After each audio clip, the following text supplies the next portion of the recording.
जय हिंद साथियों, मैं आशुतोष कुमार ठाकुर स्वागत करता हूं आप सबों का एक बार फिर से मेरे इस YouTube चैनल पे जिसका नाम है फ्यूचर फौजी। दोस्तों, आज हम लोग भारतीय सेना की होने वाली रैली भर्ती प्रक्रिया में ले जाने वाले ज़रूरी कागजातों के बारे में बात करेंगे कि आपको कौन कौन से कागजात भर्ती में लेकर जाने हैं और कौन कौन से कागजात आपको नहीं ले जाने पर आप भर्ती से रिजेक्ट हो सकते हैं, आपको रिजेक्शन स्लिप मिल सकता है। तो आइए इस वीडियो को शुरू करते हैं। वीडियो शुरू करने से पहले आप सबों से अनुरोध है कि कृपया मेरे इस चैनल को सब्सक्राइब करें तथा बेल आइकॉन को दबाएं ताकि लेटेस्ट वीडियो की अपडेट आप तक जल्दी से जल्दी पहुंच सके।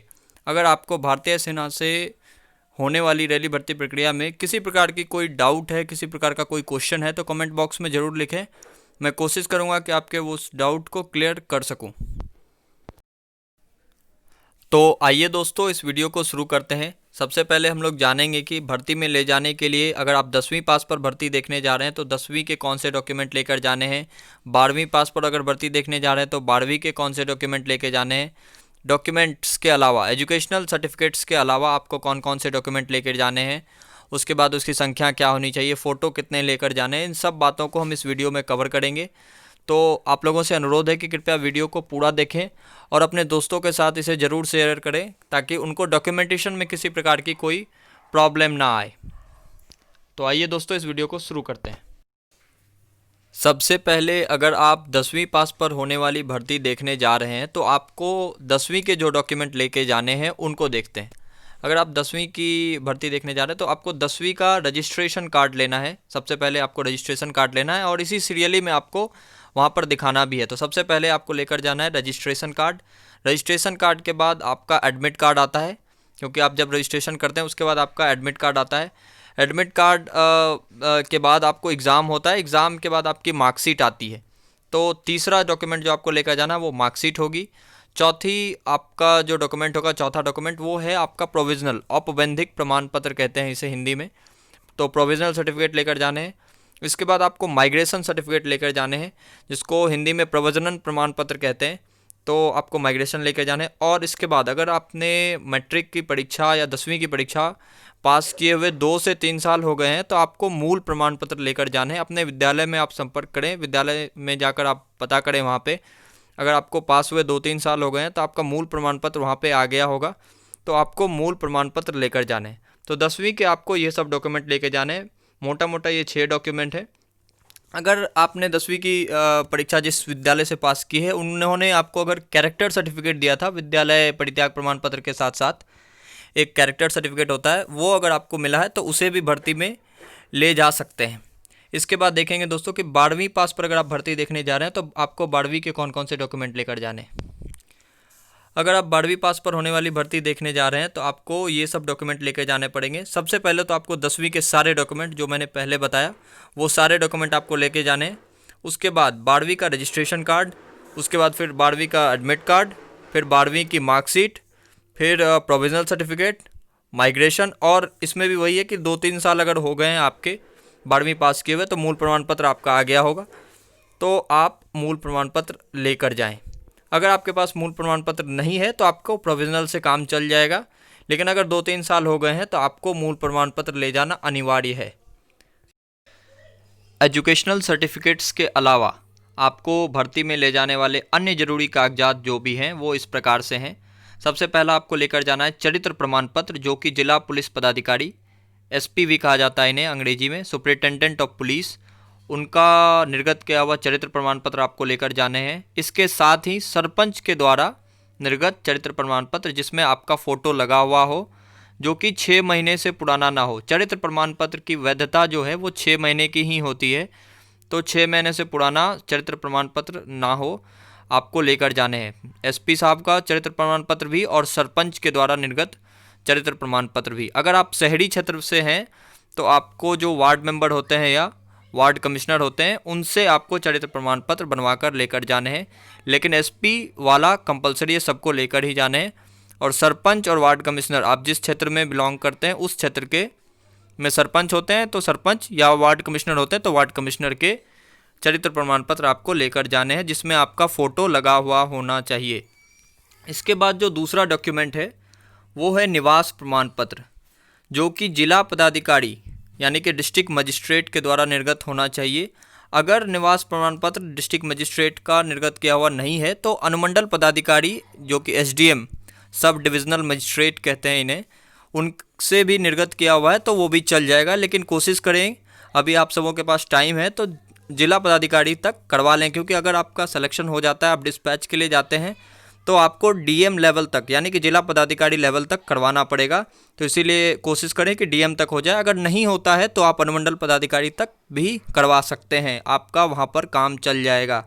इसके बाद जो डॉक्यूमेंट्स लेकर जाने हैं आपको, जाति प्रमाण पत्र जिसे कास्ट सर्टिफिकेट भी कहते हैं, तो कास्ट सर्टिफिकेट आपको लेकर जाने हैं एसडीएम लेवल तक यानी कि अनुमंडल पदाधिकारी लेवल तक, और ये सबके लिए अनिवार्य है। जनरल कैटेगरी के भी कास्ट सर्टिफिकेट बनते हैं। आप अपने अनुमंडल कार्यालय या पहले अंचल कार्यालय में संपर्क करें, वो आपको वहाँ पर बता देंगे कि जाति प्रमाण पत्र जो है वो जनरल कास्ट का भी बनता है, आप वहाँ पर बनवा सकते हैं। तो जाति प्रमाण पत्र जो है अनुमंडल पदाधिकारी तक लेकर जाने, आपको वहाँ तक सिग्नेचर होना चाहिए, प्रति हस्ताक्षरित होना चाहिए, उसके बाद ही आप भर्ती में जाएं, क्योंकि अगर वहाँ तक नहीं होगा तो आपको वहाँ से रिजेक्शन स्लिप मिल सकता है। अगर आप आदिवासी अभ्यर्थी हैं, अगर कोई आदिवासी अभ्यर्थी हैं तो उनको जो है जिला पदाधिकारी के द्वारा निर्गत जाति प्रमाण पत्र लेकर जाना है। तो अगर कोई आदिवासी अभ्यर्थी हैं तो उनको डीएम लेवल तक निर्गत करना है। बाकी सभी के लिए अनुमंडल पदाधिकारी का जो एसडीएम लेवल होता है वहाँ तक का होना चाहिए। चरित्र प्रमाण पत्र, निवास प्रमाण पत्र, जाति प्रमाण पत्र के अलावा यानी कि कास्ट सर्टिफिकेट, नेटिविटी या डोमिसाइल सर्टिफिकेट और कैरेक्टर सर्टिफिकेट के अलावा आपको जो डॉक्यूमेंट लेकर जाने हैं वो हैं, चौथा डॉक्यूमेंट अविवाहित, जो कि सरपंच के द्वारा निर्गत हो और आपका फ़ोटो उसमें लगा हुआ होना कंपलसरी है। तो सरपंच से आपको दो चीज़ बनवाने हैं, चरित्र प्रमाण पत्र और अविवाहित। अगर आप शहरी क्षेत्र में बिलोंग करते हैं तो आपको वार्ड कमिश्नर होंगे, उनसे आपको अविवाहित बनवाना है, जिसमें आपका फ़ोटो लगा हुआ होना चाहिए। इसके बाद आपको लेकर जाना है आधार कार्ड, पैन कार्ड और वोटर आईडी कार्ड। इन सब डॉक्यूमेंट के नहीं होने पर आपको रिजेक्शन स्लिप वहाँ पर मिल सकता है। आधार कार्ड, पैन कार्ड और वोटर आईडी कार्ड ओरिजिनल होना चाहिए। ये सारे डॉक्यूमेंट जो भी मैं बता रहा हूँ वो सारे डॉक्यूमेंट्स आपके ओरिजिनल ही होने चाहिए, क्योंकि ओरिजिनल नहीं होने पर आपको रिजेक्शन स्लिप मिल जाएगा। आधार कार्ड में इस बात का ध्यान रखें कि आपका नाम और आपका डेट ऑफ बर्थ आपके एजुकेशनल क्वालिफिकेशन से मैच कर रहा हो, क्योंकि अगर वो डिफरेंस हो गया तो फिर वो इस बात से आपको रिजेक्शन स्लिप दे सकते हैं। तो इस बात का ध्यान रखें कि किसी प्रकार का कोई डिफरेंस ना हो आपके डॉक्यूमेंट्स में, आपके सर्टिफिकेट्स में किसी प्रकार का कोई चेंज ना हो। जो आपका 10वीं में आपका नाम है, आपके पिता का नाम है, आपकी माँ का नाम है और आपका डेट ऑफ बर्थ है, वही सेम चीज़ आपके सारे डॉक्यूमेंट्स में होने चाहिए। और जो निवास प्रमाण पत्र में एड्रेस लिखा हुआ है वही एड्रेस आपके हर एक डॉक्यूमेंट में होना चाहिए, आपके आधार कार्ड में भी, आपके वोटर आईडी कार्ड में भी। तो कोशिश करें कि जो निवास प्रमाण पत्र में एड्रेस लिखा हुआ है वही डॉक्यूमेंट आपके सारे डॉक्यूमेंट्स में हो, और जो नाम, पिता का नाम, माँ का नाम और डेट ऑफ बर्थ है वही सारे आपके अन्य डॉक्यूमेंट्स में भी होना अनिवार्य है। तो ये डॉक्यूमेंट है जो बहुत कंपलसरी है, ये आपको लेकर ही जाना है। इसके अलावा जो डॉक्यूमेंट्स लेकर जाने हैं वो मैं आपको दिखाता हूँ। आपको लेकर जाने हैं इसके अलावा 20 कलर फ़ोटो लेकर जाना है, जो जिसका जो बैकग्राउंड है वो वाइट कलर का होना चाहिए, सफ़ेद बैकग्राउंड का फ़ोटो होना चाहिए जो आपको लेकर जाने हैं। उसके बाद आपको चरित्र प्रमाण पत्र लेकर जाना है जो विद्यालय या कॉलेज के द्वारा निर्गत हो। इसके बाद रिलेशनशिप सर्टिफिकेट लेकर जाने हैं। रिलेशनशिप सर्टिफिकेट उनके लिए अनिवार्य है जो जिनके पिता या भाई सेना में कार्यरत हैं, उनके लिए रिलेशनशिप सर्टिफिकेट ज़रूरी है, वो रिलेशनशिप सर्टिफिकेट लेकर जाएंगे। इसके अलावा आपको एनसीसी के सर्टिफिकेट लेकर जाने हैं। अगर आपने एनसीसी की कोई भी परीक्षा या NCC A certificate, NCC B और सी इसमें से किसी भी परीक्षा को पास कर लिया और अगर आपका सर्टिफिकेट नहीं आया है तो आपको प्रोविज़नल एक बनवाना होता है।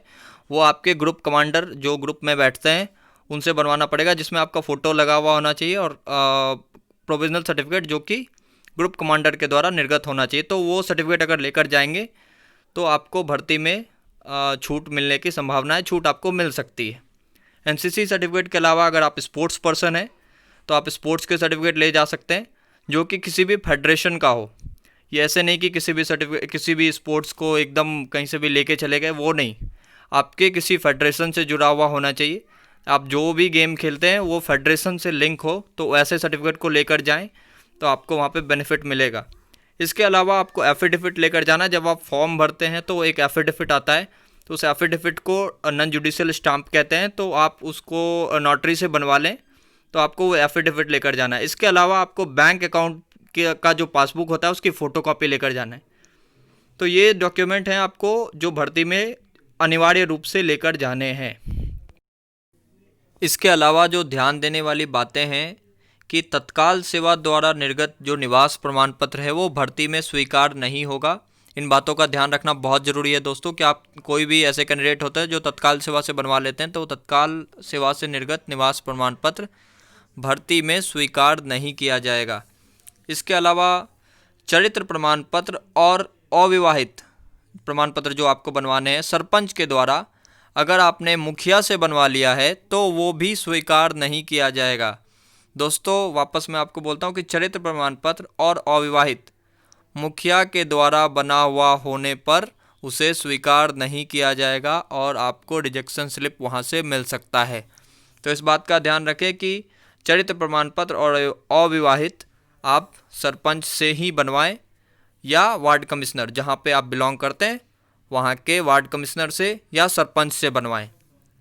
इसके बाद आदिवासी अभ्यर्थी जो भी हैं उनके लिए ऐसा कंपलसरी है कि उनको जिला पदाधिकारी के द्वारा निर्गत कास्ट सर्टिफिकेट लेकर ही जाना है। अगर आप आदिवासी अभ्यर्थी हैं तो आपका जो कास्ट सर्टिफिकेट यानी कि जाति प्रमाण पत्र है वो जिला पदाधिकारी डीएम लेवल तक काउंटर्ड साइन होना चाहिए, प्रति हस्ताक्षरित होना चाहिए। अगर आपका जो जाति प्रमाण पत्र है वो डीएम लेवल तक नहीं है तो आपको वहाँ से रिजेक्शन स्लिप मिल सकता है।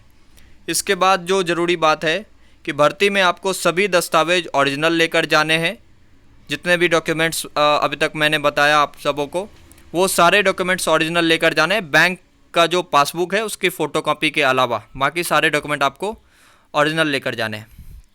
इसके अलावा अगर आपने 10वीं की परीक्षा किसी भी ओपन बोर्ड से पास की है तो आपको अपने विद्यालय परित्याग प्रमाण पत्र जिसे एसएलसी कहते हैं या स्थानांतरण प्रमाण पत्र जिसे ट्रांसफ़र सर्टिफिकेट टीसी कहते हैं पर प्रखंड शिक्षा पदाधिकारी यानी कि ब्लॉक एजुकेशन अफसर या जिला शिक्षा पदाधिकारी यानी कि डिस्ट्रिक्ट एजुकेशन अफसर से प्रति हस्ताक्षरित करवाना होगा। इसका मतलब कि अगर आपने किसी भी ओपन बोर्ड से 10वीं की परीक्षा पास की है तो आपको एसएलसी या सीएलसी, एसएलसी या टीसी जो भी कहें, आपका जो भी सर्टिफिकेट है एसएलसी या टीसी है, उस पर बीईओ या फिर डीईओ का काउंटर्ड साइन करवाना अनिवार्य है। उसके बिना आप भर्ती में नहीं जा सकते हैं। अगर आप भर्ती में जाते हैं तो आपको वहाँ से रिजेक्शन स्लिप मिल जाएगा। तो कोशिश करें कि इन बातों का ध्यान रखें। तत्काल सेवा वाला कोई भी निवास प्रमाण पत्र लेकर ना जाएं। चरित्र प्रमाण पत्र और अविवाहित मुखिया के द्वारा नहीं बना हुआ होना चाहिए। आदिवासी अभ्यर्थी जो भी हैं वो जिला पदाधिकारी लेवल तक अपने कास्ट सर्टिफिकेट पर सिग्नेचर करवा लें। भर्ती में जो भी डॉक्यूमेंट मैंने अभी तक बताया वो सारे ओरिजिनल लेकर जाएं। और एसएलसी और टीसी अगर आप अपने ओपन बोर्ड से हैं तो एसएलसी और टीसी पर बीईओ या फिर डीईओ का काउंटर साइन करवा लें। किसी अन्य बोर्ड के लिए साइन करवाना ज़रूरी नहीं है, उनके लिए ये लागू नहीं होता है, लेकिन अगर आप ओपन बोर्ड से हैं तो आपको ऐसा करवाना अनिवार्य है, आपको करवाना ही पड़ेगा। इसके अलावा आपको जितने भी डॉक्यूमेंट्स हैं जैसे कि 10th का सारा डॉक्यूमेंट, 12th का डॉक्यूमेंट्स, उसके बाद आपका domicile certificate, caste certificate, character certificate, अविवाहित, Aadhaar card, PAN card, voter ID card या जो भी डॉक्यूमेंट है आपको सारे डॉक्यूमेंट्स के 2-2 फ़ोटोकॉपी करवाना अनिवार्य है। आप करवा कर ही जाएं तो अच्छा रहेगा आपके लिए। और जो भी डॉक्यूमेंट है जहाँ पे भी आपको सिग्नेचर करना है वो सिग्नेचर आप पहले से ही करके जाएं। जैसे एफिडेविट में आपको सिग्नेचर करना है तो वो सब चीज़ पहले करके जाएं। भर्ती में आपको समय नहीं दिया जाएगा तो वो आप सब करके जाएं। भर्ती में जाने के समय इस बात का भी ध्यान रखें कि आपके पास 2 पेन हो। ब्लू पेन लेकर जाएं, ज़्यादा अच्छा रहेगा, क्योंकि ब्लैक जो है भारतीय सेना में काम के रूप में लागू नहीं है। तो आप ब्लू पेन लेकर जाएं। भर्ती में आपके पास फेविस्टिक हो या जिसे ग्लू कहते हैं वो भी लेकर जाएं। उसके बाद आप स्टेपलर लेकर जा सकते हैं, स्टेपलर भी आपको वहाँ पर काम आ सकता है। तो ये इन सब बातों का ध्यान रखें। दोस्तों इस बार एक न्यूज़ आ रही है कि कोविड में जो भर्तियां होंगी या कोविड के बाद जो ये भर्तियां हो रही हैं इसमें आपको जो नेगेटिव वाला सर्टिफिकेट है, आपको कोविड टेस्ट करा के उसका जो नेगेटिव सर्टिफिकेट है वो आपको लेकर जाने हैं भर्ती में। उसके बाद आपके पास मास्क, हैंड सैनिटाइज़र ये सब होना चाहिए खुद का। तो कोविड के जो भी सेफ्टी प्रिकॉशन, जो भी सेफ्टी मेजर्स हैं, वो सब लेकर आपको भर्ती में जाने हैं। उम्मीद करता हूँ कि आपको ये वीडियो पसंद आया होगा। वीडियो पसंद आया हो तो वीडियो को लाइक करें, चैनल को सब्सक्राइब करें तथा बेल आइकॉन को दबाएं। इस वीडियो को अपने दोस्तों के साथ भी शेयर करें ताकि उनको डॉक्यूमेंटेशन में किसी प्रकार की कोई भी प्रॉब्लम ना आए। आपको किसी प्रकार का कोई भी डाउट है तो कमेंट बॉक्स में ज़रूर लिखें। मैं कोशिश करूंगा कि आपके सारे डाउट्स को कमेंट सेक्शन में ही क्लियर कर सकूं। अगर ज़रूरत पड़ेगी तो उस पर एक सेपरेट वीडियो भी बनाकर मैं आप लोगों के डाउट्स को क्लियर करने की कोशिश करूँगा। जय हिंद।